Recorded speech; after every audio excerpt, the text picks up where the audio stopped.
Hello everyone, I hope you are all good. बच्चों हम लोग कंटिन्यू हैं चैप्टर नंबर 4 पर। और आज हम लोग बच्चों चैप्टर नंबर 4 में एक बहुत ही इंपॉर्टेंट टॉपिक पढ़ेंगे जिसका नाम है absolute potential energy. Examination point of view से बच्चों हम बात करें तो इस चैप्टर में एब्सोल्यूट पोटेंशियल एनर्जी जो है ये हमेशा से एग्जामिनर्स का बहुत फेवरेट क्वेश्चन रहा है। और इस चैप्टर में जब भी लॉन्ग क्वेश्चन की बात होती है तो उसमें सबसे पहले जो है जिस क्वेश्चन की बात होती है उसका नाम है एब्सोल्यूट पोटेंशियल एनर्जी। तो ये जो बच्चों हमारा टॉपिक है इसमें दो हिस्से हैं, जिसमें हम एक हिस्से में पहले हिस्से में एब्सोल्यूट पोटेंशियल एनर्जी का जो कॉन्सेप्ट है उसको देखते हैं, या एब्सोल्यूट पोटेंशियल एनर्जी की जो डेफिनेशन या अंडरस्टैंडिंग है उसको हम डेवलप करते हैं। और दूसरे हिस्से में फिर बच्चों हम एब्सोल्यूट पोटेंशियल एनर्जी का एक मैथमेटिकल एक्सप्रेशन जो है वो बनाएंगे, जिसमें हमारे पास एक फार्मूला होगा जिससे हम लोग एब्सोल्यूट पोटेंशियल एनर्जी की जो वैल्यू है उसको कैलकुलेट कर सकते हैं। तो बच्चों एग्जामिनेशन पॉइंट ऑफ व्यू से, लॉन्ग क्वेश्चन के पॉइंट ऑफ व्यू से सबसे पहले तो इसकी डेफिनेशन, फिर इसकी एक्सप्लेनेशन और इसका मैथमेटिकल जो एक्सप्रेशन है उसको लेकर हम एक रिजल्ट जो है वो बनाते हैं। तो ये क्वेश्चन बच्चों सबके लिए बहुत इंपॉर्टेंट है और इस क्वेश्चन को हम अच्छी तरह से अंडरस्टैंड करेंगे और इस पूरे वीडियो लेक्चर में इसको हम कंप्लीट करेंगे। ठीक है बच्चों, तो इस क्वेश्चन को हम लोग स्टार्ट करते हैं। सबसे पहले ये देखते हुए कि एब्सोल्यूट पोटेंशियल एनर्जी जो है वो क्या होती है, मतलब इसकी सबसे पहले हम लोग डेफिनेशन लिखते हैं और थोड़ा सा हम इसको कंपेयर करते हैं सिंपल जो हम पोटेंशियल एनर्जी बोलते हैं उससे। ठीक है बच्चों, तो आप लोग इस पूरे वीडियो लेक्चर को जो है वो कंप्लीट जो है वो देखें इसको और इसकी पूरी अंडरस्टैंडिंग डेवलप करें। ऑलराइट तो अब बच्चों ये है कि सबसे पहले हम लोग पोटेंशियल एनर्जी जो है उसको थोड़ा सा रिवाइज करते हैं कि सिंपल जो पोटेंशियल एनर्जी हमने पढ़ा है इस चैप्टर में भी आया था। पोटेंशियल एनर्जी का कॉन्सेप्ट लेक्चर नंबर 4 में हमने उसको डिस्कस किया था, आप लोग वो वीडियो लेक्चर देख सकते हैं। जब बच्चों हम बात करते हैं पोटेंशियल एनर्जी की, ठीक है, तो that is energy possessed by a body due to its position, right, ये हमने उसको डिफाइन किया था। तो पोटेंशियल एनर्जी जो है जब उसको जो हम लोग डिफाइन करते हैं तो दैट इज सिंपली mgh। और ये जो पोटेंशियल एनर्जी है इसको हम जो लिखते हैं mgh से जब हम इसको कैलकुलेट करते हैं तो इसमें भी जो एक दो बातें हैं जिसको अभी हम लोग जस्ट रिवाइज करेंगे ताकि इस टॉपिक में हमें ये क्लियर हो। अगर हमने वो वीडियो लेक्चर नहीं भी देखा तो यहाँ पे जो है वो हमें पता हो कि mgh सिंपल हम कहाँ यूज़ करते हैं। देखिए बच्चों mgh जो है ये जो फॉर्मूला है पोटेंशियल एनर्जी का जिसको हम यूज़ करते हैं, ये फॉर्मूला हम वहाँ यूज़ करते हैं जहाँ पर ग्रेविटेशनल फोर्स जो होती है वो कांस्टेंट होती है। ठीक है, हमें पता है कि F जो है that is equals to ma, या फिर हम लोग उसको जब वेट के या ग्रेविटेशनल फील्ड के हवाले से लिखते हैं तो उसको जो लिखते हैं F इक्वल्स टू mg। तो जहाँ पर F जो है mg के इक्वल वो कांस्टेंट रहेगा जितने रीजन में, वहाँ पर जब कोई मैस डिस्प्लेस होगा एक पोजीशन से दूसरी पोजीशन पर तो हम उसकी जो चेंज इन एनर्जी होगा या उसमें इंक्रीज इन पोटेंशियल एनर्जी जो होगा उसको इस फॉर्मूला से कैलकुलेट करते हैं। ठीक है, जैसे बच्चों हमने देखा कि हमारे पास लेट से बच्चों ये अर्थ है और हमारे पास इस एक पोजीशन पर एक मैस पड़ा हुआ है। ये मैस जो है ये बच्चों m1 मैस है। ठीक है, इस मैस को बच्चों हम लोगों ने डिस्प्लेस किया कुछ हाइट पर और ये मैस जो है m या m1 मैस, सिंपल m क्या लेते हैं, इस पोजीशन A से इस पोजीशन B तक डिस्प्लेस हुआ, राइट। जब बच्चों हमने इस मैस को इस पोजीशन A से पोजीशन B तक डिस्प्लेस किया तो हमने कहा कि यहाँ पर जो F इक्वल्स टू mg है दैट फोर्स और द ग्रेविटेशनल फोर्स, राइट, ये ग्रेविटेशनल फोर्स कांस्टेंट है। और हमने देखा कि A पोजीशन जो है उसको फिर बच्चों हमने मान लिया एज ए रेफरेंस पोजीशन, यानी कि यहाँ से हमने उसको उस मैस को मूव करना है और B पर हमने उसको लेके आना है।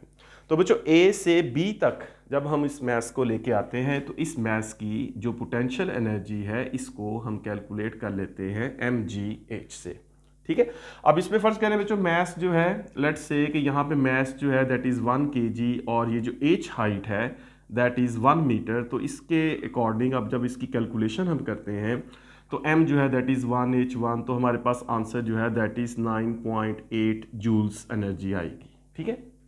अब ये जो पोटेंशियल एनर्जी हमारे पास आई है 9.8 जूल्स, सिंपल वैल्यूज़ लेके m1 h1, तो A से B तक बच्चों हमने mgh को यूज़ किया और MgH को यूज़ किया A से B में जो फोर्स है ये हमें पता है, ये हमने कहा कि ये फोर्स क्या होनी चाहिए, सेम होनी चाहिए, F equals to mg equals to constant. तो जहाँ भी बच्चों फोर्स कांस्टेंट होगी दो जगहों पे, पोजीशन A से पोजीशन B पर जब हम किसी मास को डिस्प्लेस करते हैं तो उस दौरान अगर फोर्स कांस्टेंट रहती है तो इट मींस कि हम वहाँ MgH यूज़ कर सकते हैं। ये बच्चों हम कहीं भी यूज़ कर सकते हैं MgH को, हम नियर द सरफेस ऑफ अर्थ भी यूज़ कर लेते हैं, मोस्टली यहाँ पे यूज़ करते हैं, लेकिन इसको बच्चों कहीं भी ग्रेविटेशनल फील्ड में, अर्थ ग्रेविटेशनल फील्ड में हम इसको कहीं भी यूज़ कर सकते हैं जहाँ पर हमें पता है कि F equals to mg equals to constant है। ठीक है, तो MgH आ जाता है,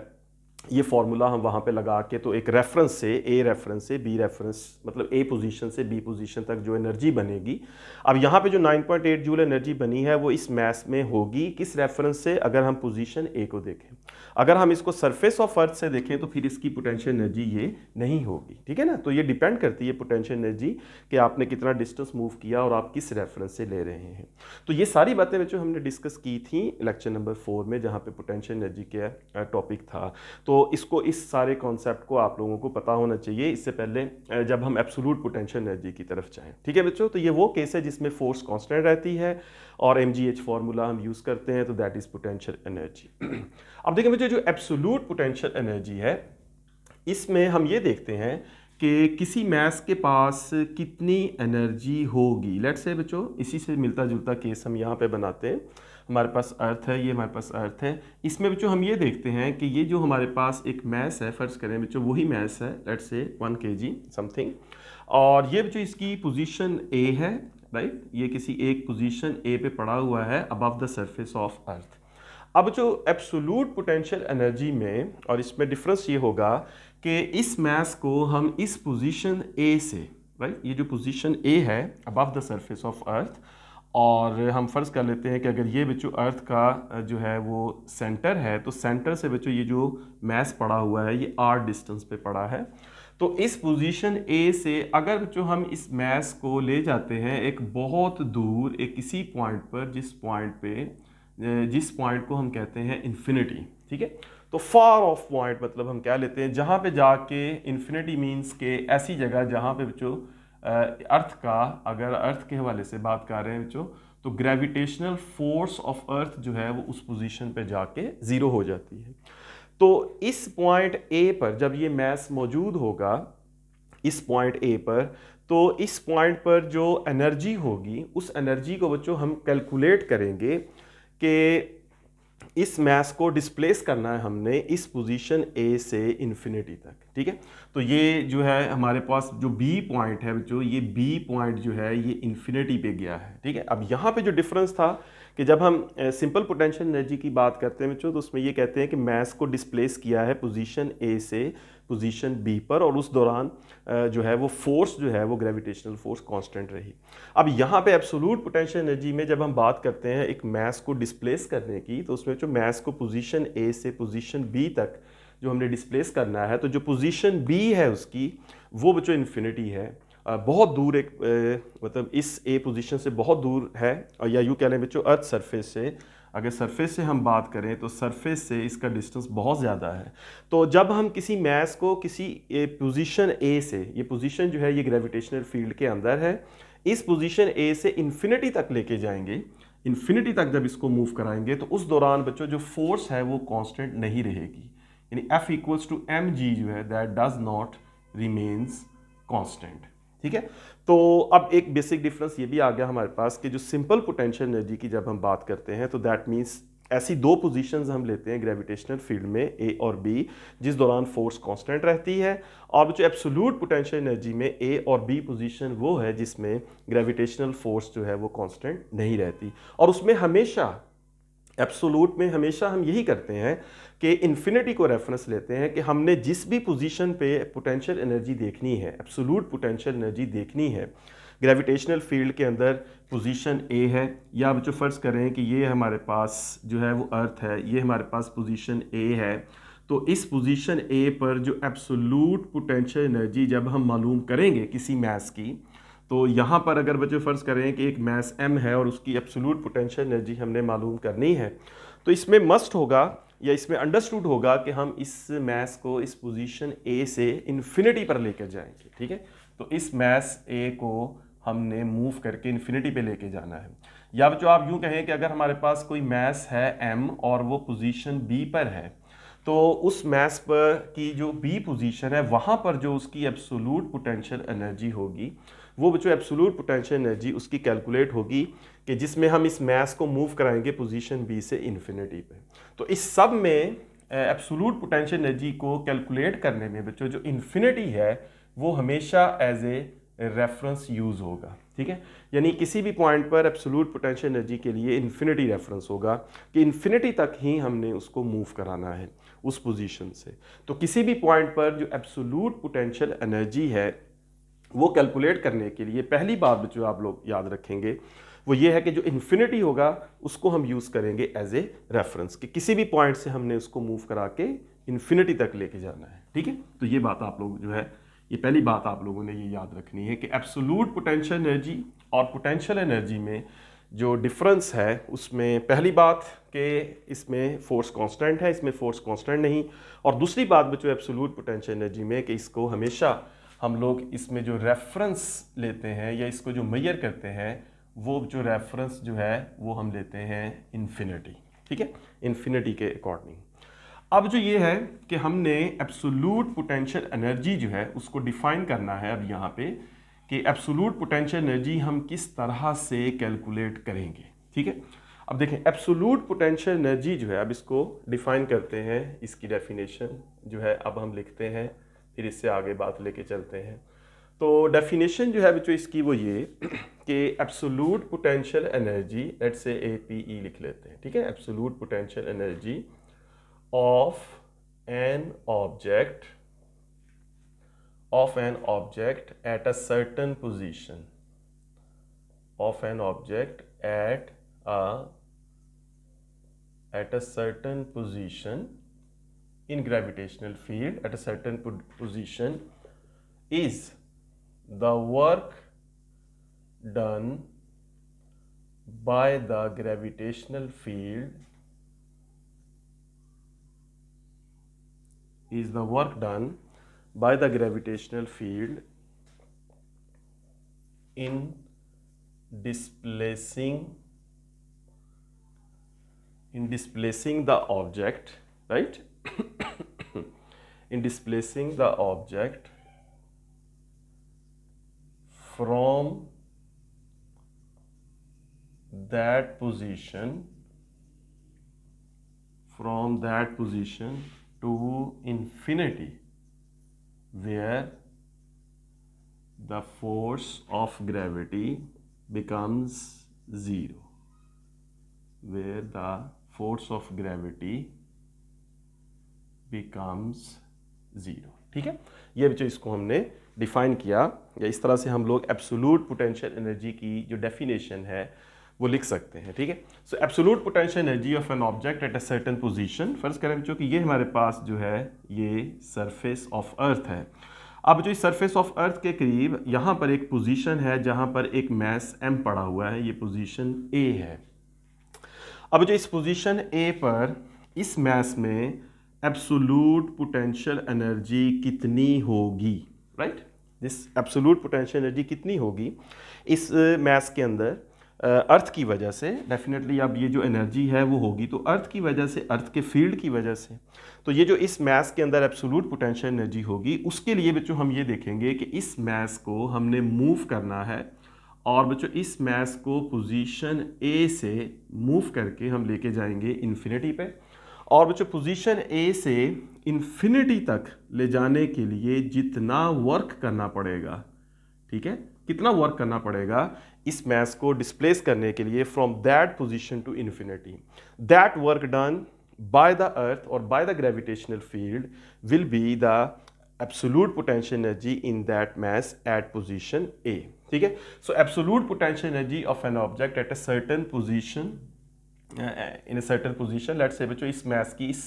इस पोजीशन A पर कितनी एब्सोल्यूट पोटेंशियल एनर्जी होगी, इस चीज़ को बच्चों कैलकुलेट किया जाएगा। या इस चीज़ को हम इस तरह से देखेंगे कि इस मैस को इस पोजीशन A से इन्फिनिटी तक ले जाने के लिए कितना वर्क किया बाय द ग्रेविटेशनल फील्ड, ये कितना वर्क हुआ, is the work done by the gravitational field in displacing the object from that position to infinity where the force of gravity becomes zero। ठीक है, तो इस मास की एब्सोल्यूट पोटेंशियल एनर्जी इस position A पर कितनी है, इसको बच्चों हम इस तरह कह सकते हैं कि कितना वर्क हुआ है इस मास पर इसको इस पोजीशन से इन्फिनिटी तक लेके जाने में। ठीक है, इसको बच्चों आप लोग यूं भी समझ सकते हैं,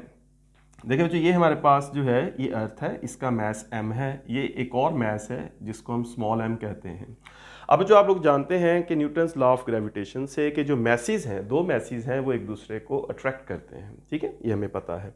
अब ये जो स्मॉल मास m है ये इस पोजीशन A पर यूं है, इसको हम यूं एज्यूम करते हैं कि ये जो स्मॉल मास m है इस पोजीशन A पर जो है वो मौजूद नहीं था। इस मास को इस पोजीशन A पर लाया गया, और कहाँ से लाया गया, इस मास को इन्फिनिटी से मूव करके इस पोजीशन A पर लाया गया। यानी कि ये जो मास m था ये जो इन्फिनिटी पर था, और अर्थ की अट्रैक्शन इस मास के साथ थी। डेफिनेटली दो मैसेज के दरमियान अट्रैक्शन होती है, तो अर्थ की जो इस मास के साथ अट्रैक्शन थी जिसकी वजह से अर्थ ने इस मास को मूव किया, और इस मास को मूव कराया इन्फिनिटी से, जहाँ पर मतलब बहुत फार ऑफ एक पॉइंट है जहाँ पर मतलब अर्थ का ग्रेविटेशनल फील्ड जो है वो बिल्कुल वीक है या ज़ीरो है। वहाँ से बच्चों अर्थ ने इस पर वर्क किया और इसको मूव कराया, इस मास को इन्फिनिटी से उस पोजीशन ए पर जहाँ इस वक्त ये मास मौजूद है। ठीक है बच्चों, तो इस मास पर जब अर्थ ने इन्फिनिटी से पोजीशन ए तक वर्क किया तो उस वर्क की वजह से बच्चों इस मास के अंदर एक एनर्जी स्टोर है, और इस मास के अंदर उस स्टोर्ड एनर्जी को हम कहते हैं एब्सोल्यूट पोटेंशियल एनर्जी। ठीक है, तो एब्सोल्यूट पोटेंशियल एनर्जी को बच्चों हम यूं भी कह सकते हैं कि अर्थ ने वर्क किया इस मास m पर इन्फिनिटी से, जो इसको मूव करा के पोजीशन a पर लेके आई। ठीक है, या यूं भी कह सकते हैं कि एब्सोल्यूट पोटेंशियल एनर्जी की जो मैग्नीट्यूड होगी वो वही होगी कि जब हम इस मास को मूव करेंगे पोजीशन a से इन्फिनिटी तक, तो दोनों की मैग्नीट्यूड सेम रहेगी, इन्फिनिटी से पोजीशन a तक या a से मूव कराएं उसकी पोजीशन इन्फिनिटी तक। तो यूं बच्चों हर मास की जो है वो कोई ना कोई एब्सोल्यूट पोटेंशियल एनर्जी होगी अगर वो मास अर्थ से कुछ डिस्टेंस पर होगा। तो इसको हम ऐसे भी एज्यूम करते हैं कि जब भी किसी मास की एब्सोल्यूट पोटेंशियल एनर्जी जो हम फाइंड करते हैं तो हम ये एज्यूम करते हैं कि वो जो मास है वो एक्चुअली अर्थ के वर्क की वजह से वहाँ पर मौजूद है। यानी जैसे अभी मैंने लास्ट एग्जांपल में कहा कि जब भी किसी मास की कोई पोजीशन हम डिफाइन करते हैं तो वी एज्यूम बच्चों कि ये हमारे पास अर्थ है और ये अर्थ सरफेस है। अब अगर कोई मास बच्चों अर्थ सरफेस के ऊपर पड़ा है तो वी कैन एज्यूम कि अर्थ ने इस मास पर वर्क किया है, ये मास एक्चुअली मौजूद था इन्फिनिटी पर, और अर्थ ने इस मास पर वर्क किया है, यानी इस पर फोर्स लगी है और इस मास ने कुछ डिस्प्लेसमेंट किया है, और अर्थ की फोर्स की वजह से इसका ये डिस्प्लेसमेंट बना, और उस फोर्स इनटू डिस्प्लेसमेंट को जब हम कहेंगे तो that is actually work done, और ये वर्क डन किया है अर्थ ने। तो अर्थ ग्रेविटेशनल फोर्स की वजह से ये वर्क हुआ कि ये मास इन्फिनिटी से मूव करके सरफेस पे आ गया। तो जब ये मास इस सरफेस पर मौजूद होगा तो बच्चों इस मास के पास एनर्जी होगी that is due to work done by earth और work done by the gravitational field on this mass. उस एनर्जी को बच्चों हम कहेंगे एब्सोल्यूट पोटेंशियल एनर्जी। और ये जो एनर्जी है वो डेफिनेटली अगर इन्फिनिटी से वर्क करेंगे, सरफेस पे लेके आएंगे, इसकी जो मैग्नीट्यूड होगी वही मैग्नीट्यूड इसकी बनेगी जब हम इस मास को डिस्प्लेस करेंगे सरफेस से इन्फिनिटी तक। यानी अगर इस मास ने सरफेस से इन्फिनिटी तक जाना होगा तो उतना ही वर्क जो है इसके ऊपर होगा बाय द ग्रेविटेशनल फील्ड, जितना ग्रेविटेशनल फील्ड को वर्क करना पड़ा इन्फिनिटी से इस सरफेस तक। तो ये मास जहाँ भी होगा, अगर ये फर्ज करें बच्चों ये मास इस पोजीशन पर है, ये मास इस पोजीशन ए पर है, तो इस पोजीशन ए पर जो एब्सोल्यूट पोटेंशियल एनर्जी होगी उसका मतलब ये होगा कि अर्थ ने कितना वर्क किया है इस मास को मूव कराने के लिए from that position to infinity or from infinity to that position. That work done will be equals to the energy stored in this mass due to the mass of earth. ठीक है, अर्थ की वजह से इसके अंदर एनर्जी स्टोर हुई, right. तो ये बच्चों कॉन्सेप्ट आपने याद रखना है, that is the concept of absolute potential energy. So absolute potential energy of an object at a certain position is the work done by the gravitational field in displacing the object from that position to infinity where the force of gravity becomes zero. ठीक है, तो इस तरह से बच्चों absolute potential energy जो है वो पोटेंशियल एनर्जी से जो है वो डिफरेंट है थोड़ा कॉन्सेप्ट उसका। अब जो दूसरा हिस्सा जो है वो ये कि अब हम एब्सोल्यूट पोटेंशियल एनर्जी में एक मैथमेटिकल एक्सप्रेशन जो है वो बनाते हैं, और जो इस मैथमेटिकल एक्सप्रेशन में हम लोग जो एब्सोल्यूट पोटेंशियल एनर्जी का एक फार्मूला जो है हमारे पास होना चाहिए, ताकि हम डिफरेंट पोजीशंस पर डिफरेंट जो मैसेज हैं उनकी एब्सोल्यूट पोटेंशियल एनर्जी जो है उसको फाइंड कर सकें, उसको कैलकुलेट कर सकें। ठीक है। तो मैथमेटिकल जो डेरिवेशन है उससे मतलब वो स्टार्ट करते हैं यहाँ पे उसका फार्मूला। तो इसको जो आप यूँ भी समझ सकते हैं कि जैसे हम मतलब दो मैसेज जो हैं उनको ये भी ले सकते हैं कि जैसे स्प्रिंग है बच्चों, दो मैसेज के दरमियान मतलब स्प्रिंग है, ऐसे भी इस एग्जांपल से भी हम इसको समझ सकते हैं। तो वी अज्यूम बच्चों कि हमारे पास एक मैस जो है वो इस तरफ है और ये एक बड़ा मैस है और ये एक छोटा मैस है। तो अब देखें बच्चों, ये जो मैस है वो अगर इसको मतलब कंप्रेस किया जाए या इसको पुल किया जाए तो दोनों केसेस में इस मैस जो है इसमें एनर्जी स्टोर होती है, जिसको इलास्टिक पोटेंशियल एनर्जी कहते हैं। और यही एज्यूम कर सकते हैं हम कि बच्चों इस तरह से ये जो है ये मतलब एक अर्थ है और ये बच्चों कोई मैस m है, तो अर्थ जो है इस मैस को अपनी तरफ अट्रैक्ट करती है, तो दोनों के दरमियान जो है बच्चों वो अट्रैक्शन मौजूद है, यानी अर्थ और ये जो स्मॉल मैस m है इनके दरमियान अट्रैक्शन मौजूद है। अब अगर हम इस मैस को पुल करते हैं, आप इमेजिन कर सकते हैं इस चीज़ को कि अगर हम इस मैस को पुल करते हैं तो हमें इस मैस को पुल करने के लिए जो है वो फोर्स लगानी पड़ेगी, क्योंकि ये फोर्स जो है इस अट्रैक्शन के अगेंस्ट ये फोर्स तो लगानी पड़ेगी हमें। जब ये फोर्स लगेगी और ये मैस डिस्प्लेस होगा कुछ डिस्टेंस, तो डेफिनेटली इसके ऊपर वर्क हुआ है और इस मैस के अंदर जो है वो एनर्जी स्टोर होगी। और इसी तरह बच्चों जब हम इस मैस को कंप्रेस करेंगे तो फिर भी उस केस में हमें वर्क करना पड़ेगा, फोर्स लगेगी और डिस्प्लेसमेंट कवर होगा। तो इसी तरह बच्चों अर्थ और हर कोई दूसरा मैस जो है उसके दरमियान चूँकि फोर्स ऑफ अट्रैक्शन मौजूद होती है, इसलिए जब भी हम किसी मैस को उससे अवे मतलब उसके करीब या दूर लेके जाते हैं तो इससे दोनों उस मैस की जो एनर्जी है वो चेंज होती है। ठीक है। तो ये जो मैस है आप समझें कि इसके दरमियान स्प्रिंग है, इस तरह की कुछ फोर्स है, दोनों के दरमियान एक फोर्स है। अब ये मैस जो है वो अगर इस डायरेक्शन में डिस्प्लेस होता है या इस डायरेक्शन में डिस्प्लेस होता है, अर्थ से अवे जाता है या अर्थ की डायरेक्शन में जाता है, तो वी कैन इमेजिन कि हमें इस मैस के ऊपर वर्क करना पड़ेगा और उस वर्क की वजह से इस मैस के अंदर एनर्जी स्टोर होगी। Right, that energy is absolute potential energy. और एब्सोल्यूट कहने में एक पॉइंट हम फिक्स कर देते हैं कि ये जो मैस है वो अपनी इस पोजीशन से इन्फिनिटी तक जाएगा। राइट, अदरवाइज तो फिर ये पोटेंशियल एनर्जी के कॉन्सेप्ट में आती है। तो इस तरह से भी हम कुछ थोड़ा सा इसकी अंडरस्टैंडिंग जो है वो बना सकते हैं कि एब्सोल्यूट पोटेंशियल एनर्जी इस तरह से अगर हमें समझ आ सकती हो। तो बहरहाल बच्चों अब ये है कि हमारे पास सिचुएशन मैथमेटिकल एक्सप्रेशन हम ड्राइव करने वाले हैं, मैथमेटिकल एक्सप्रेशन ड्राइव करेंगे। उसके लिए जो ये है कि हम अर्थ जो है उसको मॉडल करते हैं। ये हमारे पास अर्थ है और इसका टोटल मास जो है वो कैपिटल M है, और यहाँ पे बच्चों हम एज्यूम करते हैं कि यहाँ पर हमारे पास एक पोजीशन है जहाँ पर एक मैस पड़ा हुआ है, ये मैस M है, ये पोजीशन 1 इसकी ले लेते हैं। और यहाँ से बच्चों हमने इस मैस को मूव कराना है और इसको मूव करा के बच्चों हमने एक बहुत फार मतलब एक पॉइंट के ऊपर लेके जाना है। अभी इसको फ़िलहाल के लिए हम इसको इन्फिनिटी नहीं लेते, फ़िलहाल के लिए जो हम इस मैस को एज्यूम करते हैं कि ये मतलब बहुत ज़्यादा दूर नहीं, मतलब बहुत ज़्यादा दूर है लेकिन इन्फिनिटी पे नहीं है, और इस पोजीशन को हम कंसिडर करते हैं n पोजीशन। ठीक है। तो n जो है ये एक मतलब बहुत फार अवे एक पॉइंट है, मतलब बहुत ज़्यादा इसका डिस्टेंस है, और लेकिन n जो है वो मतलब इन्फिनिट नहीं। ठीक है, मतलब इन्फिनिट नहीं इसको लेते हम।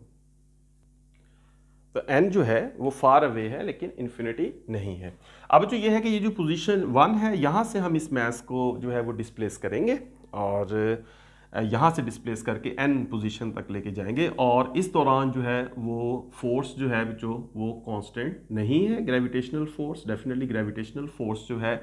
ये हमें पता है बच्चों कि वेरी करती है डिस्टेंस के साथ। ग्रेविटेशनल फोर्स अर्थ और किसी भी दूसरे मैस के दरमियान देखेंगे तो उसके लिए बच्चों G(m)m/r² का फॉर्मूला हम यूज़ कर सकते हैं।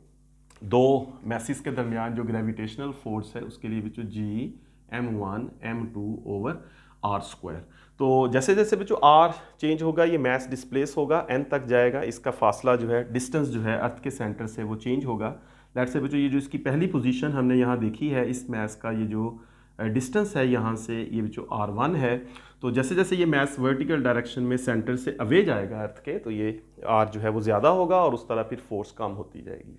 अब ये बच्चों इसमें ये है कि हमने 1 से n तक जाना है और हमने टोटल वर्क कैलकुलेट करना है, ठीक है, कि पोजीशन 1 से पोजीशन n तक टोटल वर्क कितना हुआ है, और फिर n को हम इन्फिनिटी लेंगे और फिर उस वर्क को हम 1 से इन्फिनिटी करेंगे, और वो वर्क जो है that must be equals to absolute potential energy. तो absolute potential energy basically work है जो हमने कैलकुलेट करना है पोजीशन 1 से लेके इन्फिनिटी तक। तो इन्फिनिटी से पहले हमने इसको एक पोजीशन n बनाया है खुद से,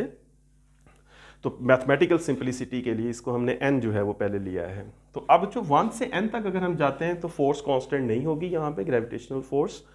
तो ये जो हमारे पास वो केस बन गया work done by variable force, कि जिसमें हमने एक पोजीशन से दूसरी पोजीशन तक वर्क कैलकुलेट करना है और उस वर्क में जो फोर्स है वो कांस्टेंट नहीं है। तो इस केस में जो फिर हमें पता है, हम ये करते हैं कि जो टोटल हमारे पास सेपरेशन है, ये टोटल जो डिस्टेंस है उसको हम डिवाइड करते हैं छोटे स्टेप्स में, और वो सारे जो छोटे स्टेप्स हैं उनमें हम वो स्टेप लेते हैं जिस दौरान फोर्स जो है वो कांस्टेंट रहे। तो बच्चों वो एज्यूम कि ये जो पोजीशन 1 है यहाँ से ये मास बच्चों इस पोजीशन 2 पर जो है वो आया है, और पोजीशन 1 से 2 तक जो ग्रेविटेशनल फोर्स है बच्चों, let's say F, that force remains constant. मतलब 1 से लेके 2 तक जो फोर्स है वो कांस्टेंट रहेगी। अब ये जो पोजीशन 2 है इसका जो अगर हम देखें तो अर्थ के सेंटर से जो इसका डिस्टेंस बनता है सेकंड पोजीशन का, दैट इज r2, और इन दोनों पोजीशंस 1 और 2 का जो दरमियानी डिस्टेंस है दैट इज डेल्टा r, और डेल्टा r को बच्चों सिंपली हम कह सकते हैं that is equals to r2 minus r1, क्योंकि इस मास का r2 डिस्टेंस जो है सेंटर से, उसमें से r1 को माइनस करें तो डेल्टा r आएगा। इस तरह बच्चों हम इसमें लेंगे वर्क कैलकुलेट करेंगे, फिर बच्चों उसमें ये होगा कि पोजीशन 2 से हम इस मास को मूव करेंगे पोजीशन 3 तक, और बच्चों इन दोनों इस सेपरेशन में भी जो फोर्स रहेगी that force will be constant. तो इस तरह बच्चों हम 1 से 2 वर्क कैलकुलेट करेंगे, फिर 2 से 3 वर्क कैलकुलेट करेंगे, 3 से 4 होगा, 4 से 5 एंड सो ऑन, और जो लास्ट है हमारे पास दैट इज n, और n से पहले हमारे पास जो पोजीशन होगी that is n-1, 1 position before n, ठीक है, n अगर 100 है तो उससे पहले ये 99। तो हम वर्क कैलकुलेट करेंगे बच्चों 1 से 2, फिर 2 से 3, फिर 3 से 4, 4 से 5 एंड सो ऑन। इन तमाम वर्क्स को बच्चों हम लोग ऐड करेंगे तो that will be total work from position 1 to position n। तो that total work will be equals to potential energy between point 1 and n। उससे पहले बच्चों हम इसको लिखते हैं, हमारे पास जो मैथमेटिकल एक्सप्रेशन है उसको हम यहाँ से शुरू करते हैं कि जो वर्क होता है बच्चों उसको हम लोग कैलकुलेट करते हैं। उसके लिए हमारे पास जो एक्सप्रेशन है that is F dot D. तो यहाँ पर जो होगा बच्चों इसको हम लिखेंगे वर्क फ्रॉम 1 to 2, मतलब पोजीशन 1 से 2, और इसके अकॉर्डिंग हमारे पास ये जो इक्वेशन आएगी that will B F dot delta R. यहाँ पे जो ग्रेविटेशनल फोर्स है उसको एफ लेंगे, और जितने डिस्प्लेसमेंट तक हम वर्क करेंगे that is delta R from position 1 to 2। और फिर उसके बाद बच्चों इस एक्सप्रेशन को हम लोग लिखेंगे F into delta R into cos theta. This is work from position 1 to 2। इसको बच्चों इक्वेशन नंबर 1 कहते हैं। अब इस इक्वेशन 1 में जो एफ है दैट इज ग्रेविटेशनल फोर्स, और इसको बच्चों कहते हैं gravitational force between two masses. तो यहाँ पे बच्चों gravitational force between m and m, let's say बच्चों earth mass is m and the small mass is small m। तो इनके दरमियान जो फोर्स है वो F है, और वो बच्चों फोर्स हम लिख सकते हैं that is G m1 m2 upon r square, और इसको बच्चों हम कह सकते हैं G capital M small m and then r square. r जो है that is distance between mass m1 capital M and small m। यहाँ से फिर बच्चों हमारे पास जो डेल्टा आर है that is separation between position 1 and 2। तो डेल्टा आर जो है that will be equals to r2 minus r1, और इसके साथ जो हमारे पास कॉस थीटा होगा बच्चों that must B cos of 180 और cos ऑफ 180 जो है दैट इज एक्चुअली -1। अब cos ऑफ 180 में बच्चों अंडरस्टैंडिंग ये है कि हम यहाँ पे देखते हैं कि जो ग्रेविटेशनल फोर्स है उसकी जो डायरेक्शन है बच्चों ग्रेविटेशनल फोर्स की Fg दैट इज डाउनवर्ड, और जो डिस्प्लेसमेंट है डेल्टा आर जो इसमें हम ले रहे हैं that is in upward direction. तो 1 से 2 तक जो हमने इसको डिस्प्लेस किया है तो इसके लिए जो फोर्स इस पे एक्ट कर रही है, ये जो फोर्स हम ले रहे हैं that is equals to force of gravity, right. तो दैट इज Fg, उसके मुताबिक अगर देखें डिस्प्लेसमेंट तो वो अपवर्ड है, तो cos ऑफ 180। जो ये सारी वैल्यूज F की वैल्यू डेल्टा आर और cos थीटा की वैल्यूज इसमें लगाते हैं तो हमारे पास में जो वर्क आता है 1 से 2 that is equals to F की जगह G(m)m upon R square, delta R की जगह हम लिख सकते हैं R2 माइनस R1, और cos थीटा की जगह उसकी वैल्यू हम लगा सकते हैं -1। ठीक है बच्चों।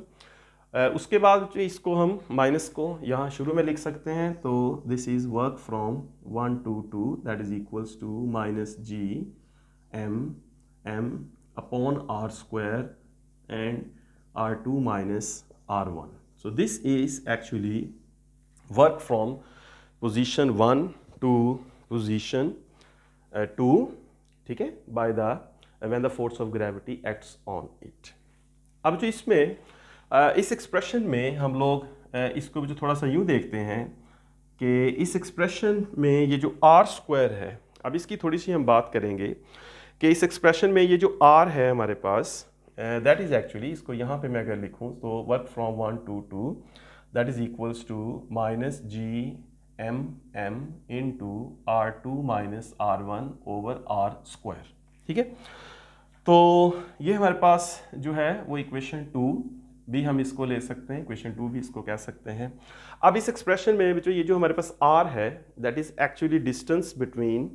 Small mass m and the capital mass m which is the actually earth, यहाँ पे हम ले रहे हैं। तो इस मैस और इस मैस के जो सेंटर के दरमियान डिस्टेंस है दैट इज़ एक्चुअली R। ठीक है, यानी यहाँ पे जो ये है कि अर्थ को अगर हम कैपिटल M ले रहे हैं और ये हमारे पास जो है ये मैस है M, तो इस मैस के और अर्थ के दरमियान जो डिस्टेंस है that distance is actually small r। ठीक है, अब ये जो स्मॉल r है इसमें जो ये थोड़ी सी यहाँ पे एक प्रॉब्लम है इसको कैलकुलेट करने में, या इसकी वैल्यू से रिलेटेड जो बात है वो ये है कि ये जो बच्चों स्मॉल मैस m है ये एक्चुअली मूव कर रहा है अपवर्ड डायरेक्शन में। ठीक है ना, क्योंकि ये मैस जो है वो अपवर्ड डायरेक्शन में मूव कर रहा है, तो इस मैस का जो डिस्टेंस है अर्थ के सेंटर से, ये डिस्टेंस जो है ये बच्चों चेंज हो रहा है। ठीक है, तो ये जो डिस्टेंस है इसका बच्चों r, ये मतलब इस तरह से आप देखें कि ये जो मैस m है ये इस कैपिटल मैस m से इसका डिस्टेंस जो है वो r, ये r जो है ये बच्चों फिक्स्ड नहीं है। ठीक है, ये r फिक्स नहीं है क्योंकि ये जो स्मॉल मैस m है ये बच्चों मूव कर रहा है अपवर्ड डायरेक्शन में। ठीक है, तो अपवर्ड डायरेक्शन में जो है इसकी मूवमेंट हो रही है, और मूवमेंट में बच्चों इस तरह है कि इस मैस का जो इनिशियल डिस्टेंस है, यानी जब ये मैस यहाँ पर है तो इसका जो डिस्टेंस है वो r1 है, और उसके कुछ देर के बाद बच्चों ये जो मैस है ये चला जाता है एक नई पोजीशन पर, और उस पोजीशन का जो डिस्टेंस है वो है r2। यानी जब ये बच्चों यहाँ होता है, जब ये मैस मूव करता है, मूव करना शुरू करता है, तो इस मैस का जो डिस्टेंस है वो r1 है, और फिर जब ये पोजीशन 2 पे चला जाता है तो उस वक्त इस मैस का जो अर्थ के सेंटर से डिस्टेंस है वो r2 है। अब उस सिचुएशन में कि जब एक मैस जो है वो दूसरे मैस से मतलब दूर हो रहा हो, उसकी जो सेपरेशन है वो चेंज हो रही हो, ये जो r है वो चेंज हो रहा है, इस मैस स्मॉल मैस m का इस कैपिटल मैस m से जो डिस्टेंस है r वो चेंज हो रहा है, वो उसका जो चेंज होके जो उसका इनिशियल डिस्टेंस है वो r1 है, और उसका जो फाइनल डिस्टेंस है पोजीशन 2 पे अगर उसने जाना है तो उसका जो फाइनल डिस्टेंस है पोजीशन 2 पे वो r2 है। इस केस में कि जब ये मैस मूव कर रहा हो और इसका हमने डिस्टेंस लेना हो अर्थ के सेंटर से, तो उस केस में फिर बच्चों हम r को एक कांस्टेंट नंबर या फिक्स्ड नंबर तो नहीं ले सकते, उस केस में फिर हम उसको एक एवरेज डिस्टेंस जो है वो लेते हैं। ठीक है, in case a small mass m, या यूँ कह लें बच्चों कि in case one mass is moving away from the other mass, एक मैस दूसरे मैस से अवे मूव कर रहा है, तो उस केस में दोनों मैसेस के दरमियान जो सेपरेशन है, जो डिस्टेंस है, वो कैसे फाइंड करना है। तो उसके लिए बच्चों फिर ये जो r होगा ये फिर एवरेज ली जाएगी which is r1 plus r2 upon 2। इस तरह से हम देखेंगे कि इनिशियली जो है ये R1 है और फाइनल जो है वो R2 है, तो उसकी एवरेज ले लेंगे। ठीक है, अब इस R की वैल्यू जो हमने यहाँ पे लगानी है इस तरह से कि ये R है तो यहाँ पे R स्क्वायर है, तो इस R को यहाँ पे लगाएंगे तो स्क्वायर जो है वो हमें बनाना पड़ेगा। उससे पहले एक छोटी सी मैथमेटिकली सिंप्लीफिकेशन ये है कि डेल्टा R जो है that is equals to R2 minus R1। यहाँ से बच्चों R2 की वैल्यू यहाँ लगाएंगे तो R1 को इधर शिफ्ट कर दें, this is delta R plus R1 equals R2। इस वैल्यू को बच्चों इस इक्वेशन में लगा देते हैं, तो देन हमारे पास जो R है ये बच्चों आ जाता है R1 plus delta R plus R1 over 2, और उसके बाद फिर बच्चों ये देखें आप 2R1 plus delta R over 2, और फिर इस 2 को जो है वो हम अलग से लिखते हैं, this is 2R1 over 2 plus delta R over 2, 2 से 2 कैंसिल होगा, so R will equals to R1 plus delta R over 2। ठीक है, तो ये हमारे पास R होगा। अब जो यहाँ पे हम लोग R का स्क्वायर करेंगे तो हम यहाँ कहते हैं जी स्क्वायरिंग बोथ साइड्स, तो स्क्वायरिंग बोथ साइड्स, तो यहाँ से जो हमारे पास जो R स्क्वायर है that is R1 plus delta R over 2 square, तो इसको स्क्वायर को एक्सपेंड करेंगे तो R square will be R1 square plus delta square R by 4 plus 2 times R1 delta R by 2, तो इस 2 से इस 2 को कैंसिल करेंगे तो R square will be equals to R1 square plus delta square R by 4 plus R1 into delta R। ठीक है, तो ये एक्सप्रेशन हमारे पास जो बनता है इसका R स्क्वायर का, तो R स्क्वायर के एक्सप्रेशन को हम यहाँ तक लिखते हैं। R स्क्वायर का जो एक्सप्रेशन हमारे पास बना है, इस एक्सप्रेशन को बच्चों मज़ीद हम थोड़ा सिंप्लीफाई करना चाहते हैं। फिगर में बच्चों हम देखते हैं कि ये जो m है, कैपिटल M स्मॉल m, इसको बच्चों जब इसकी इनिशियल पोजीशन है तो इसका अर्थ के सेंटर से जो डिस्टेंस है दैट इज़ R1, और इस R1 को बच्चों अगर हम कंपेयर करें इस डेल्टा R से, तो ये डेल्टा R जो है ये बच्चों वो सेपरेशन है जो पोजीशन 1 और 2 है इसके दरमियान, जिसमें फोर्स जो है वो कांस्टेंट है। तो ये सेपरेशन अगर हम देखें जिसमें फोर्स कांस्टेंट है, इसको अगर हम कंपेयर करें बच्चों इस R1 से, ये जो इस पोजीशन 1 का सेंटर से डिस्टेंस है, तो ये बच्चों मतलब बहुत स्मॉल डिस्टेंस है, यानी इसके कंपैरिजन में कि R1 जो है, R1 में बच्चों एक तो देखें ना अर्थ का रेडियस होगा विच इज़ 6400 किलोमीटर्स, और फिर ये जो बाकी है वो h होगा जो हाइट होगी जहाँ से उसको अर्थ की जो उसकी फर्स्ट पोजीशन होगी वहाँ से लेंगे। तो इसको अगर हम कंपेयर करें R1 को इस डेल्टा R से, तो डेल्टा R जो है जिस दौरान फोर्स कांस्टेंट रहेगी that distance is smaller as compare to this, और उसमें भी फिर आप ये देख सकते हैं कि जो हमारे पास R1 का स्क्वायर है, मीन्स के ये जितना भी R1 डिस्टेंस बनेगा इसमें जो इस डिस्टेंस का जो है वो स्क्वायर है।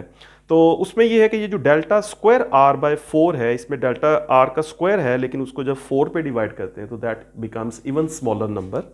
मतलब उससे भी ज़्यादा छोटा हो जाएगा। तो बच्चों ये जो फैक्टर है हमारे पास डेल्टा स्क्वायर R बाय 4, इसकी जो वैल्यू है वो इन दोनों फैक्टर्स की वैल्यू से कंपैरेटिवली स्मॉल है, और बच्चों इसको मैथमेटिकल सिंप्लिसिटी के लिए या इस एक्सप्रेशन को सिंपल बनाने के लिए हम इस वैल्यू को यहाँ पे इग्नोर कर देते हैं। ठीक है, इसको इनमें ऐड नहीं करते। ये दोनों बड़े नंबर हैं, इनमें अगर ये छोटा नंबर जो है इसको हम नहीं ऐड करेंगे तो इसमें डेफिनेटली वो एग्जैक्ट 100% तो नहीं, लेकिन मतलब एक एस्टिमेटेड जो रिजल्ट है वो हम बना सकते हैं इसको इग्नोर करके।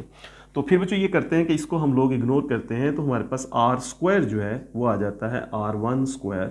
Plus R1 into delta R। इसमें जब हम वैल्यूज़ लगाते हैं इस एक्सप्रेशन में, तो फिर हमारे पास जो फाइनल बच्चों बनता है R स्क्वायर यहाँ पे that is equals to R1 square plus R1, और डेल्टा R की वैल्यू है R2 माइनस R1।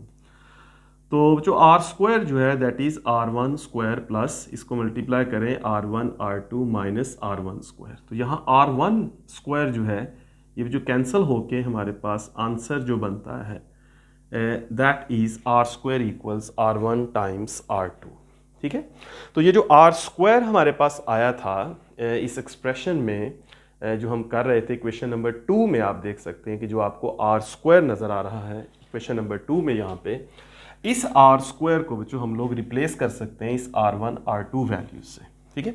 तो यहाँ से बच्चों जो क्वेश्चन है इस इक्वेशन 2 के बाद से इसमें जो हमने आर की वैल्यू है उसको इवेल्यूएट किया कि ये जो आर है एक्चुअली जो इस मैस एम और कैपिटल मैस एम ज़मीन के दरमियान जो सेपरेशन है, जो डिस्टेंस है आर, वो क्या होगा। तो वो जो यहाँ से हमने आर स्क्वायर की वैल्यू ये इस तरह से बनाई, ये एवरेज डिस्टेंस हमने लिया है। और चूंकि ये मैस एम जो है वो मूव कर रहा है तो इसका एक फिक्स डिस्टेंस तो नहीं होगा, अर्थ के सेंटर से चेंज होगा, तो इसलिए एक एवरेज डिस्टेंस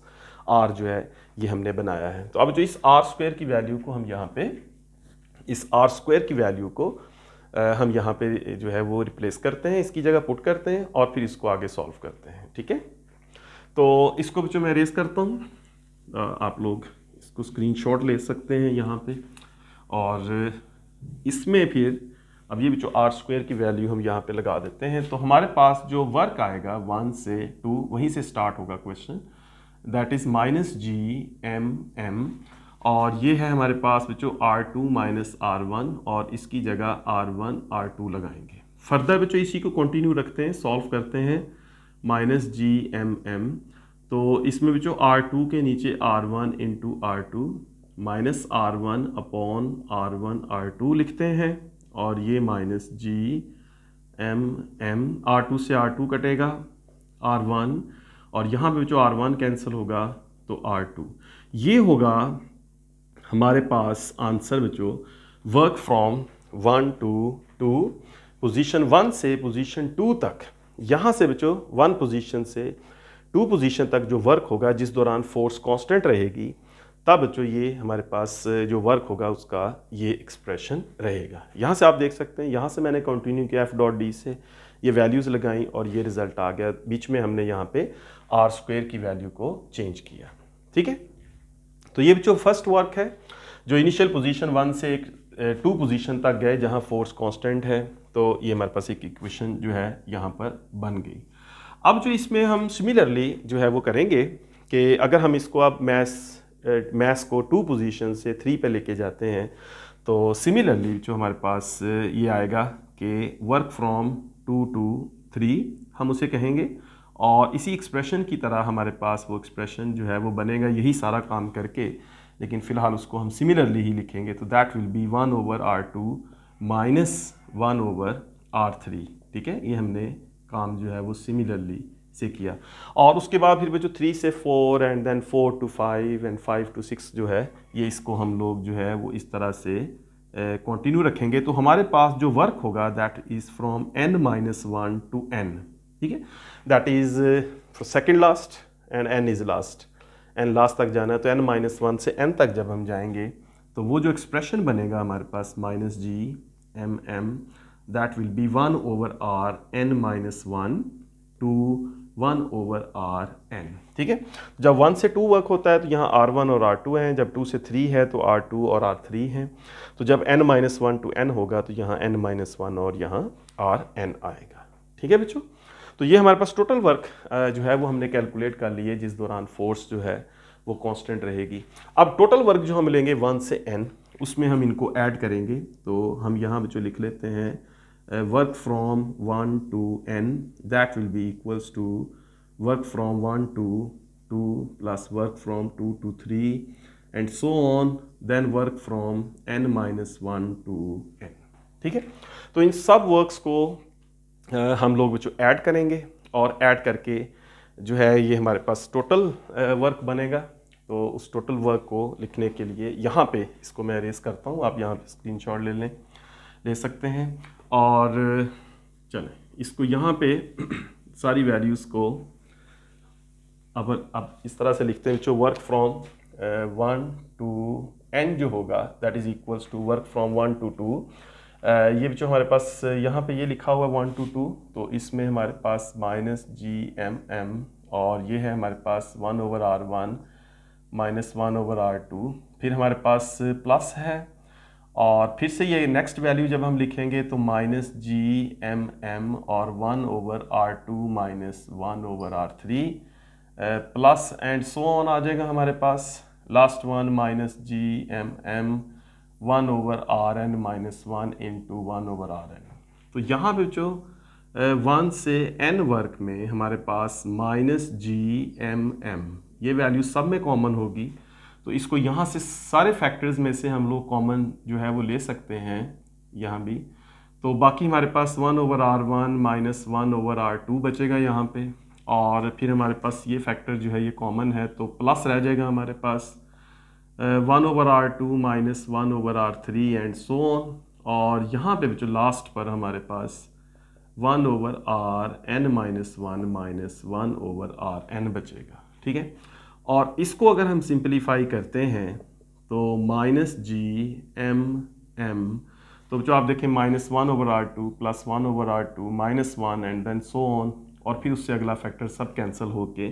हमारे पास जो बचेगा 1/r1 माइनस 1/rn।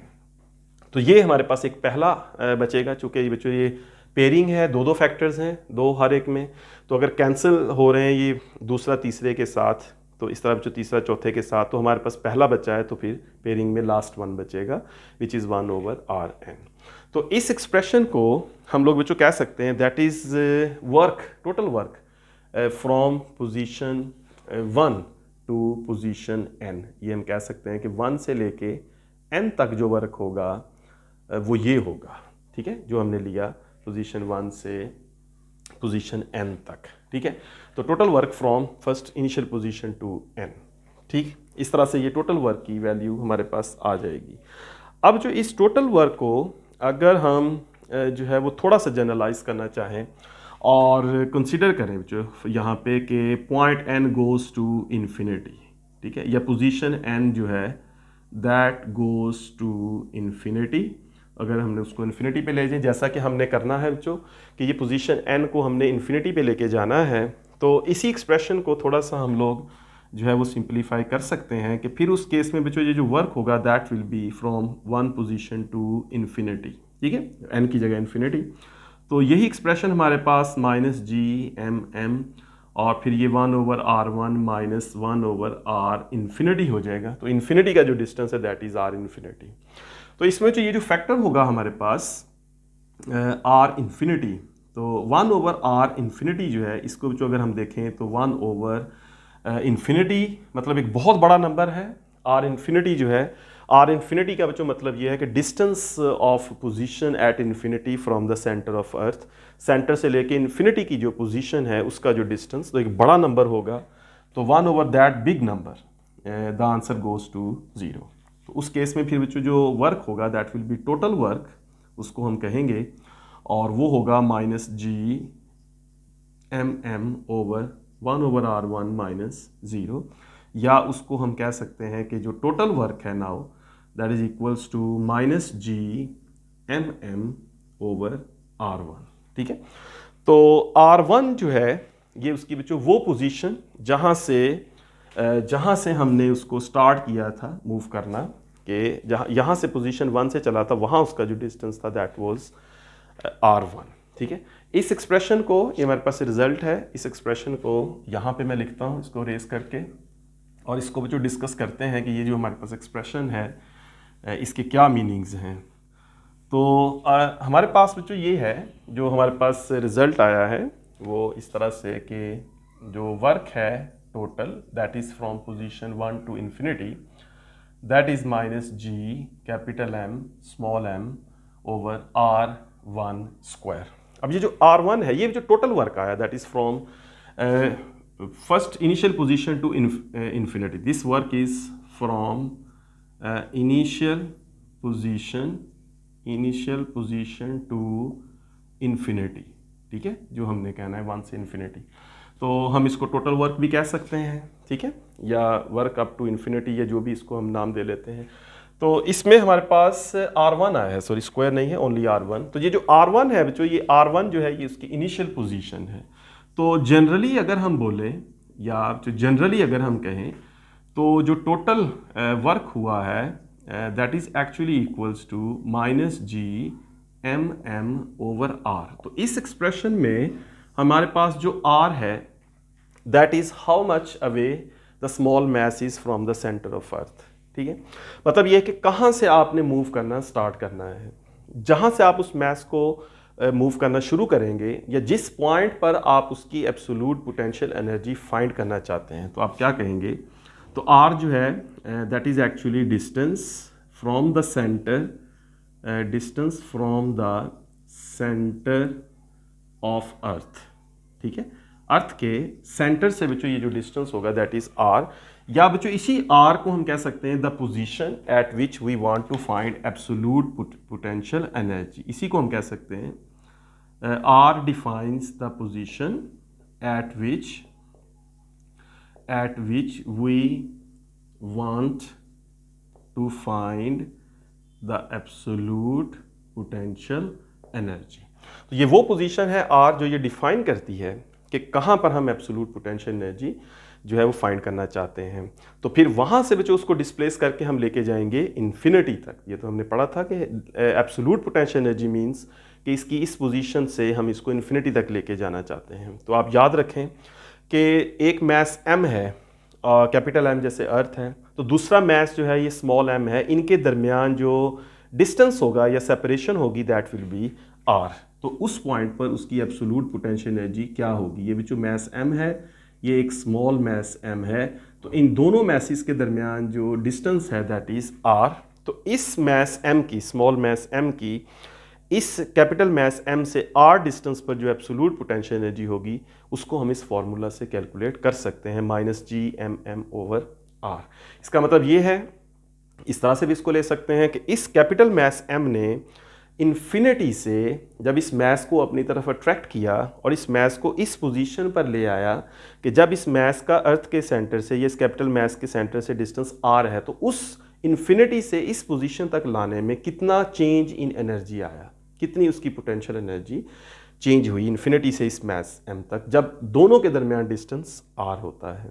तो ये जो r जो है ये डिफाइन करता है कि किस पोजीशन पर हम एब्सोल्यूट पोटेंशियल एनर्जी जो है उसको फाइंड करना चाहते हैं। ठीक है बच्चों, तो इस R से हम कर सकते हैं। तो इस R से रिलेटेड डिफरेंट जो है ये MCQs भी हम कर सकते हैं। मतलब इसमें बच्चों हम लोग कर सकते हैं कि इसी में बच्चों हम लोग ये डिफाइन कर सकते हैं कि फ़र्ज़ कीजिए बच्चों कि अगर अर्थ और इस मैस के हवाले से ये देखें कि अगर कोई मैस जो है स्मॉल m वो अर्थ की सरफेस पे हो, ठीक है, अर्थ की सरफेस पर हो, तो उस केस में जो एब्सोल्यूट पोटेंशियल एनर्जी है वो क्या होगी, और उसको हम नाम भी दे देते हैं कि उस वक्त जो टोटल है एनर्जी या एब्सोल्यूट पोटेंशियल एनर्जी UG, उस केस में बच्चों जब कोई मैस अर्थ के इतना करीब आ जाए कि वो उसकी सरफेस पर आ जाए, तो यहाँ पर अगर बच्चों ये मैस आ जाता है, अगर ये मैस m जो है वो यहाँ आ जाए कि इसकी सरफेस पे आ गया, तो फिर बच्चों इस मैस का जो अर्थ के सेंटर से डिस्टेंस होगा that must be equals to capital R which is the radius of earth. तो उस केस में फिर ये जो एनर्जी होगी दैट इज़ -gmm/R। तो यहाँ से हम कह सकते हैं this is absolute potential energy at the surface of अर्थ। मतलब अर्थ सरफेस पे अगर हम एब्सोल्यूट पोटेंशियल एनर्जी फाइंड करना चाहते हैं APE, तो वो होगी -gmm/R। यानी जिस वक़्त इस कैपिटल मैस m यानी अर्थ और स्मॉल मैस m के दरमियान जो डिस्टेंस है वो कैपिटल R है, यानी अर्थ के रेडियस के इक्वल है, उस वक़्त जो एब्सोल्यूट पोटेंशियल एनर्जी है वो ये होगी। इसका मतलब कि इस मैस को अगर सरफेस से इन्फिनिटी तक लेके जाना हो तो उस केस में कितना चेंज इन एनर्जी जो है ये आएगा, दैट विल बी -gmm/R। ठीक है बच्चों, तो ये हमारे पास एक एक्सप्रेशन है जिससे हम लोग अर्थ की सरफेस से इन्फिनिटी तक पोटेंशियल एनर्जी को, चेंज इन पोटेंशियल एनर्जी को कैलकुलेट कर सकते हैं। ठीक है, अब जो इसमें एक चीज़ देखें कि यहाँ से इसी एक्सप्रेशन में बच्चों एक MCQ आप लोग इस तरह से देख सकते हैं कि जितना ये R बढ़ेगा उतना जो वर्क होगा वो कम होगा और उतनी जो एब्सोल्यूट पोटेंशियल एनर्जी है वो मतलब नेगेटिव साइन में वो डिक्रीज़ करेगी। ठीक है, यानी पोजीशन 1 है, यहाँ पे बच्चों R1 है इसकी एब्सोल्यूट पोटेंशियल एनर्जी, और इसकी पोजीशन 2 पे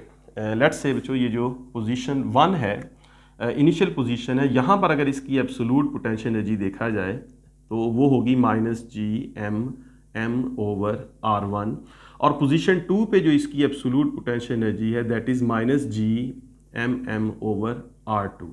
अब ये जो बच्चों आप देखें R1 और R2 है, इसमें अगर आप कंपैरिजन करें तो आप ये देखेंगे R1 जो है ये स्मॉलर वैल्यू है, ये R1 वैल्यू जो है ये स्मॉलर है, और R2 जो है ये वैल्यू जो है वो बड़ी है इस R1 से। इसका मतलब है कि ये नेगेटिव साइन के साथ ये वैल्यू जो है मतलब वैल्यू का जो मैग्नीट्यूड है वो तो कम होगा इस वैल्यू का, क्योंकि R2 बड़ी वैल्यू है, R1 छोटा नंबर है, तो इसकी वैल्यू कम होगी। मतलब लेकिन ओवरऑल बच्चों अगर हम सरफेस से देखें, सरफेस को अगर हम रेफरेंस देखें, तो नेगेटिव में ये वैल्यू जितनी छोटी होगी इट मीन्स कि ये ओवरऑल जो वैल्यू है वो इंक्रीज होगी। मतलब उसमें ये है कि अगर हम देखें बच्चों इस पोजीशन 1 पर अगर उसकी जो पोटेंशियल एनर्जी है वो -10 जूल है, तो दूसरी पोजीशन पर वो -8 जूल है। तो अब एक्चुअली जो सरफेस से अगर हम कंपैरिजन करें, सरफेस से अगर इस मैस का डिस्टेंस बढ़ेगा तो आप देख सकते हैं कि इसकी जो पोटेंशियल एनर्जी है वो बढ़ रही है। तो -10 से -8 हो जाना, यानी इस R1 पोजीशन पर जो एनर्जी है अगर उसको कैलकुलेट करें और R2 पोजीशन पे अगर इसकी एब्सोल्यूट पोटेंशियल एनर्जी देखें तो 2 पर जो एनर्जी है वो 1 से मतलब उसका कंपैरिजन करें तो वो ज़्यादा होगी with respect to the surface of earth, क्योंकि ये नंबर जो है वो छोटा होगा। तो -10 से -8 होने का मतलब ये वैल्यू बड़ी है, ये नंबर इंक्रीज़ हुआ है। और इस तरह -6 हुआ या -4 हुआ, तो जितना ये R1 है, ये R2 है, फिर ये R3 होगा, उतना ये नंबर लेस नेगेटिव होता जाएगा। लेस नेगेटिव मीन्स कि इसकी वैल्यू जो है बच्चों वो बढ़ती जा रही है। तो सरफेस से अगर हम कंपैरिजन करें तो इस पोटेंशियल एनर्जी की जो वैल्यू है वो इंक्रीज हो रही है with respect to the surface of earth. ठीक है, तो एब्सोलूट पोटेंशियल एनर्जी की वैल्यू जो है वो मैक्सिमम होगी अगर हम इन्फिनिटी से कंपैरिजन करें। ठीक है, इससे पहले भी जो आप लोग ये चीज़ देखें कि जो पोटेंशियल एनर्जी है उसको मेजर करने के लिए हमेशा हम उसको विद रेफरेंस लेते हैं। Potential energy without reference measure नहीं होती। जैसे हमने पोटेंशियल एनर्जी का जो सिंपल पोटेंशियल एनर्जी उसमें भी हमने देखा था कि एक पोजीशन से दूसरी पोजीशन पे जाते हैं तो फिर हम उसमें कहते हैं कि इसमें इतनी पोटेंशियल एनर्जी है with respect to this position, reference से, सरफेस है ये जो भी है। तो पोटेंशियल एनर्जी हमेशा रेफरेंस से लेंगे। अगर बच्चों हम देखें रेफरेंस हमारे पास दो हैं, एक हमारे पास रेफरेंस है इन्फिनिटी, वहाँ से हम मेजर कर लेते हैं, और दूसरा रेफरेंस जो है वो अर्थ सरफेस है। अगर तो हम इन्फिनिटी से देखते हैं और उसमें सरफेस ऑफ अर्थ पे देखते हैं तो सरफेस ऑफ अर्थ का जो इन्फिनिटी से मतलब सेपरेशन है ये बच्चों मैक्सिमम है, यानी इन्फिनिटी से सरफेस ऑफ अर्थ का मैक्सिमम डिस्प्लेसमेंट है, मैक्सिमम वर्क होगा ग्रेविटेशनल फोर्स का और मैक्सिमम पोटेंशियल एनर्जी चेंज आएगी। ठीक है, इन्फिनिटी के रेफरेंस से देखें तो इस मैस m की जो एब्सोल्यूट पोटेंशियल एनर्जी है वो मैक्सिमम है उससे, लेकिन सरफेस से देखें बच्चों तो इस मैस की पोटेंशियल एनर्जी 0 है। आप इस तरह से समझ सकते हैं कि इन्फिनिटी से जब ये मैस सरफेस पे आता है तो इसकी change in potential energy maximum हो जाती है, इससे ज़्यादा नहीं हो सकती, ना तो सरफेस से कम होगा और ना इन्फिनिटी से ज़्यादा दूर जाएगा। तो इन्फिनिटी से जब सरफेस पे कोई मैस आता है या सरफेस से कोई मैस इन्फिनिटी पे जाता है तो this is maximum change in potential energy. इस चेंज को अगर हम मेजर करते हैं जो इन्फिनिटी से, तो इन्फिनिटी से ये चेंज जो है वो मैक्सिमम पोटेंशियल एनर्जी है, लेकिन जब ये मैस सरफेस पे पड़ा होगा तो सरफेस पर सरफेस के रेफरेंस से इसकी पोटेंशियल एनर्जी 0 होगी। ठीक है बच्चों, समझ गए बात को इस तरह से। और अगर बच्चों ये मैस मूव करता है इन्फिनिटी की तरफ, तो इन्फिनिटी की तरफ मूव करने पर इन्फिनिटी से उस मैस की जो पोटेंशियल एनर्जी है वो कम होती जाएगी और सरफेस से जो इसकी पोटेंशियल एनर्जी है वो ज़्यादा होती जाएगी। इसलिए ये जो नेगेटिव साइन यहाँ पे आया है, यही नेगेटिव साइन जो है इसका मैंने आपको बताया। ठीक है, तो आप समझ गए इस पॉइंट को कि इन्फिनिटी है और दूसरा हमारे पास जो रेफरेंस है वो बच्चों सरफेस है। ठीक है, जैसे हमने कहा कि ये बच्चों यहाँ पे हमारे पास सरफेस है और ये पॉइंट जो है ये हमारे पास इन्फिनिटी है। अब अगर कोई मैस बच्चों इन्फिनिटी से मूव करके सरफेस पे आता है तो इस मैस की जो चेंज इन पोटेंशियल एनर्जी है, जो चेंज आएगी इन्फिनिटी के मुताबिक वो चेंज मैक्सिमम होगी। सरफेस के मुताबिक देखेंगे यानी इन्फिनिटी से इसकी पोटेंशियल एनर्जी मेजर करेंगे तो वो मैक्सिमम होगी और सरफेस से इसकी पोटेंशियल एनर्जी में मेजर करेंगे तो वो 0 होगी। और इस तरह जब ये मैस मूव करेगा अपवर्ड डायरेक्शन में 2 पोजीशन 3 पोजीशन, तो चूँकि इन्फिनिटी से इसका डिस्टेंस कम होता जाएगा इसलिए इन्फिनिटी के रेफरेंस से इसकी एब्सोल्यूट पोटेंशियल एनर्जी कम होती जाएगी और सरफेस से अगर इसको मेजर करें तो इसकी पोटेंशियल एनर्जी ज़्यादा होती जाएगी। इसलिए हम कहते हैं कि ये जो हमारे पास एक्सप्रेशन है, इस एक्सप्रेशन में ये जो R है ये जितना बढ़ता है, चूंकि ये आर जो होता है ये इस मैस का अर्थ के सेंटर से डिस्टेंस होता है, जितना ये डिस्टेंस बढ़ता है इट मीन्स कि मैस जो है वो अर्थ के सेंटर से दूर होता है, और अर्थ के सेंटर से जितना दूर होगा उतना ये मैस बच्चों इन्फिनिटी के करीब होगा। तो इन्फिनिटी के करीब होने से या इन्फिनिटी से उसका डिस्टेंस कम होने से उसकी जो पोटेंशियल एनर्जी होगी, absolute potential energy with respect to infinity वो कम होगी, लेकिन बच्चों उसकी जो पोटेंशियल एनर्जी होगी with respect to surface of earth वो इंक्रीज करेगी। तो इसलिए ये जो नंबर है आर के बढ़ने से ये नंबर जो है माइनस में ये लेस नेगेटिव होता है, यानी जैसे मैंने कहा -10, -8, -6, तो सरफेस से अगर उसको मेजर करें अर्थ सरफेस से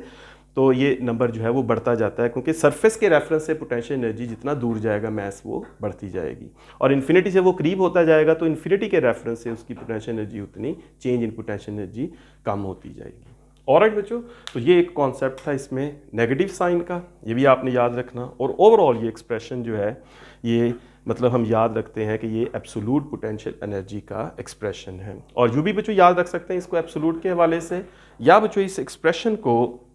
जो है वो हम लोग इस तरह से भी याद रख सकते हैं कि आर्क एक्सप्रेशन। तो ये फॉर्मूला मतलब जनरल हम याद रखेंगे, दो मैसेज हैं हमारे पास, इसको जनरली एमसीक्यू में एक दो मैसेज हमें दिए जाते हैं M1 और M2, और उन दोनों मैसेज के दरमियान जो पोटेंशियल एनर्जी है एक मैस में दूसरे की वजह से उसको हम इस तरह से जो कैलकुलेट कर सकते हैं, यानी इसको हम एक जनरल पोटेंशियल एनर्जी का फॉर्मूला यूँ बना सकते हैं -G M1 M2/R, यहाँ से इसको कह सकते हैं, जिसमें M1 जो है वो एक मैस है और M2 जो है वो दूसरा मैस है, तो उनके दरमियान कितनी पोटेंशियल एनर्जी हो सकती है। अगर बच्चों हम M1 और M2 दोनों 1 kg ले लें, लेट्स से कि M1 और M2 दोनों 1 kg हैं, तो उनके दरमियान कितनी पोटेंशियल एनर्जी होगी, दैट इज़ -G/R, ठीक है ना। M1 M2 दोनों 1 ले लें, तो एक 1 kg मैस है, एक 1 kg बच्चों मैस है, और इस 1 kg मैस के पास दूसरे 1 kg मैस की वजह से कितनी एनर्जी होगी, ठीक है। एक मैस है 1 kg, दूसरा मैस 1 kg, तो एक 1 kg मैस के दूसरे 1 kg मैस के करीब होने की वजह से कितनी एनर्जी उनके दरमियान स्टोर होगी एक दूसरे की वजह से, दैट इज़ -G/R। और इस R को भी अगर हम 1 मीटर ले लें तो उसमें -G रह जाएगी, तो इट मीन्स कि एक मैस के पास दूसरे मैस के की वजह से एनर्जी होती है, that can also be calculated from this expression -G M1 M2/R। तो M1 दिया है, M2 दिया है, उनके दरमियान सेपरेशन R दी है, तो हम बच्चों उसकी वैल्यू -G के इक्वल कह सकते हैं, that is absolute potential energy, that is equals to -G। अगर R को भी यहाँ पे 1 कर दें तो फिर हमारा आंसर जो है that is only equals to -G, और जो भी G की वैल्यू होगी 6.67 × 10⁻⁻11, तो that is very small value of energy, ठीक है। तो दो 1 kg मैसेज हैं, दोनों के दरमियान 1 मीटर सेपरेशन है, तो उनके दरमियान जो पोटेंशियल एनर्जी होगी दैट इज़ -6.67 × 10⁻⁻11 J। ये इसका बहुत ही जनरलाइज्ड एक्सप्रेशन है, इस तरह से हम इसको इस एक्सप्रेशन से याद रख सकते हैं। दो मैसेज के दरमियान पोटेंशियल एनर्जी इस फार्मूले से कैलकुलेट हो सकती है, ठीक है बच्चों। तो ये था हमारे पास absolute potential energy. I hope बच्चों कि आप लोग इसको जो है वो अच्छा सा समझेंगे, अच्छी सी अंडरस्टैंडिंग इसकी आप लोग डेवलप करेंगे, और इसके तमाम की पॉइंट्स जो हैं आई होप कि आपको बच्चों क्लियर होंगे। और कमेंट्स में आप लोग ज़रूर बताइए कि इसमें किसी किस्म का अगर कोई पॉइंट ऐसा है जो आपको मिसिंग है, जिसकी अंडरस्टैंडिंग कम है, तो उसके लिए हम एक अलग से भी जो है वो डिस्कशन उस पर कर सकते हैं, और ज़रूर बताइए कमेंट्स में। और जो इस लेक्चर को पूरा जो है अपने फ्रेंड्स के साथ भी शेयर करें, और आई होप कि इस क्वेश्चन को समझने के बाद, आज के इस लेक्चर के बाद, आपका ये जो एग्जामिनेशन पॉइंट ऑफ व्यू से जो कॉन्सेप्ट है वो भी क्लियर है, और इस क्वेश्चन को आप अच्छा सा प्रिपेयर कर सकते हैं। ऑलराइट बच्चों, so thank you very much, take care, all the best.